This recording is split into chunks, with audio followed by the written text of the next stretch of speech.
Hello বন্ধুরা, শ্রাবণী সিনুস অফিসিয়ালে তোমাদেরকে স্বাগত। তোমরা সবাই কেমন আছো? আশা করি তোমরা সবাই খুব ভালো আছো, আর আমিও খুব ভালো আছি। আর আজকে তোমাদের কাছে আবারও একটা নতুন রেসিপি নিয়ে চলে এসেছি। রেসিপিটা হলো মোচার ঘন্ট।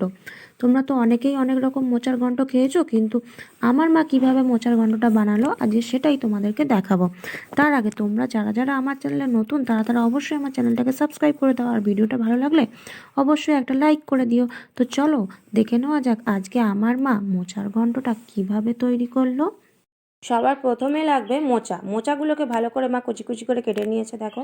তারপর লাগবে আলু, কাঁচা ছোলা, কাঁচা লঙ্কা, টমেটো, পেঁয়াজ কুচি আর চিংড়ি মাছ। তারপরে লাগবে লবণ, হলুদ, শুকনো লঙ্কার গুঁড়ো, জিরে গুঁড়ো, চিনি, পাঁচফোড়ন, গরম মশলার গুঁড়ো, আদা বাটা, রসুন বাটা, ঘি, তেজপাতা, শুকনো লঙ্কা। তারপরে কড়াইতে তেল গরম করতে বসিয়ে দিয়েছে। তেলটা একটু গরম হয়ে গেলে একে একে আলুগুলোকে দিয়ে লাল লাল করে আলুগুলোকে ভেজে আর তুলে নিতে হবে। দেখো মা ভেজে নিচ্ছে। ভাজা হয়ে গেলে আলুগুলোকে তুলে নিতে হবে।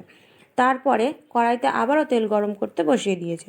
তেলটা একটু গরম হয়ে গেলে তার মধ্যে দিয়ে দিতে হবে পেঁয়াজ কুচিগুলোকেও একটু লাল লাল করে ভেজে নিয়ে সাইড করে দিতে হবে। তারপরে দিয়ে দিতে হবে পাঁচফোড়নের পর দিয়ে দিতে হবে শুকনো লঙ্কা আর তেজপাতা। দিয়ে তারপরে একে একে আদা বাটা, রসুন বাটা, হলুদ গুঁড়ো, লঙ্কার গুঁড়ো, জিরের গুঁড়ো, পরিমাণ মতন লবণ আর কেটে রাখা কাঁচা লঙ্কাগুলোকে দিয়ে একটু নেড়ে চেড়ে নিতে হবে। ভালো করে একটু মশলাগুলোকে কষিয়ে নিতে হবে।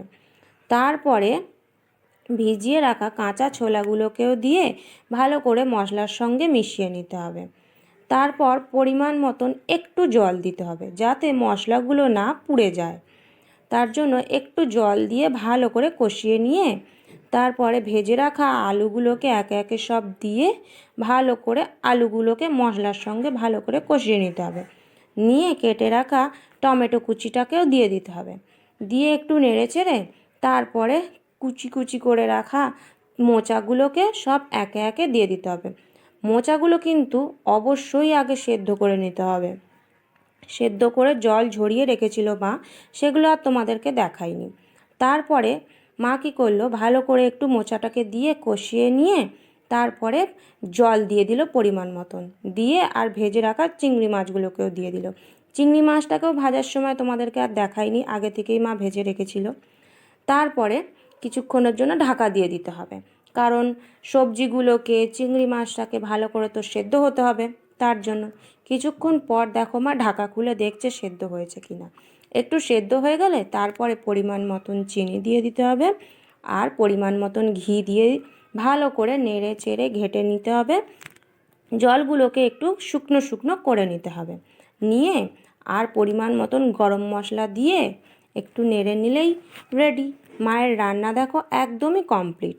যার যার ভালো লেগেছে তারা অবশ্যই রেসিপিটা বাড়িতে তৈরি করো, দেখবে সবারই খুব ভালো লাগবে।